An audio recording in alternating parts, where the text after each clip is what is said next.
Natuntunan ng mga tauhan ng LTFRB operator ng jeep na minamaneho ng driver na nakunan ng video na nambabastos sa kanyang pasahero. Sa video ay hinawakan daw ng driver na si Emmanuel Hanopol Escalona ang maselang bahagi ng katawan ng kanyang babaeng pasahero. Sa takot na patalon ang babae mula sa jeep at muntik nang mabangga ng ibang sasakyan. Sa pamamagitan ng show cause order, inimbitahan ng operator na magpaliwanag sa inasal ng kanilang driver. Kung hindi sila pupunta, posibleng mapektuhan ang prangkisa nila.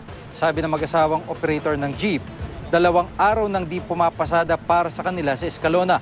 Maayos naman daw ang trabaho nito sa 2 taon niyang pagmamaneho para sa kanila. Nang tanungin nila si Escalona kung anong nangyari, sinabi ng tsuper na hindi umano niya alam kung bakit niya nagawa iyon.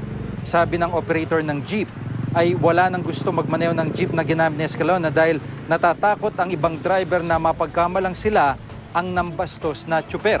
Sinusubukan pa rin kunan ng GMA News ng panig yung driver na yan. Nangako naman ng operator na ihaharap ang tsuper sa naturang pagdinig. Sa puntong ito, makakusap po natin sa linyang telepono si Attorney Ariel Inton, board member po ng LTFRB. Attorney Inton, magandang hapon po. Magandang hapon po sa inyo at sa ating mga taga-subaybay. Apa, dito sa driver na ito, no, hindi pa ho ba natitrace o lumulutang sa ngayon? Sa ngayon po sa aming mga staff, yung driver daw ay tumawag yata sa operator kasi po taga Valenzuela po ito no? RT Valenzuela ay naghahanap nga daw ng abogado. Dapat makipagkita yata sa kawani ng media kanina sa Valenzuela City Hall pero hindi yata natuloy. Pero nevertheless, show cause order na po kami dito sa operator na siya at yung kanyang driver, itong driver na ito, dalhin sa LTFRB.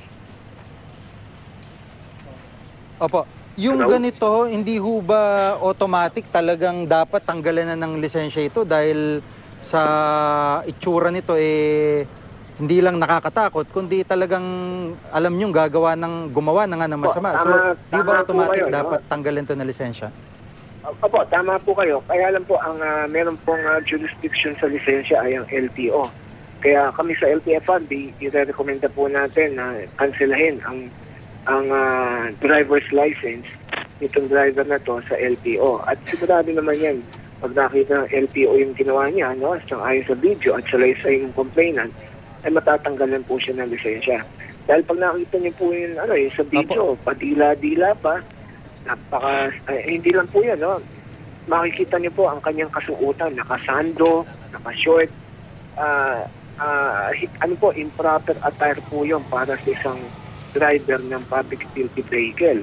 Tapos bigla niyang tinakma yun na maselang parte ng katawan ng kanyang pasahero.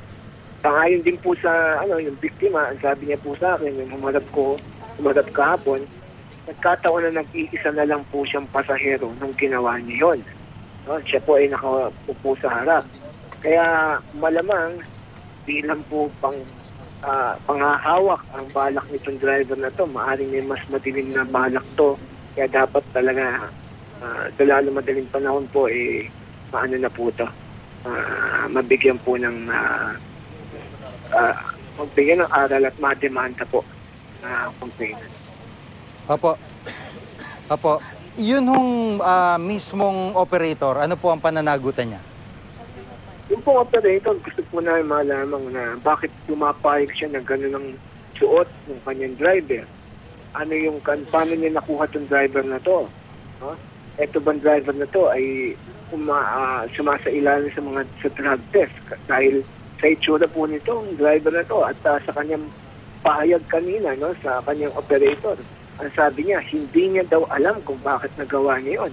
So, nagpapahiwatig na wala siya sa sarili niyang isipan. So, baka naka-drugs din po ito.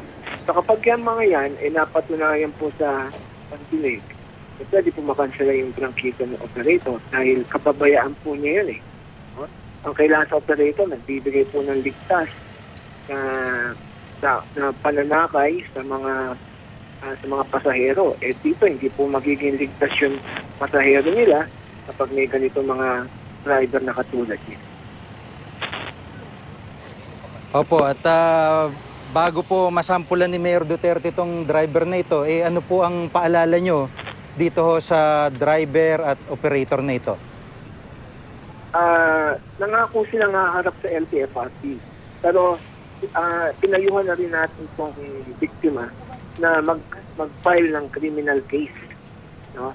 At kami naman po sa LTFRB ay tutulong po kami na mag-file ng criminal case. Katulad po ng mga ginawa po namin sa mga driver dati na buhay at talagang nagpagrabyado ng pasahero.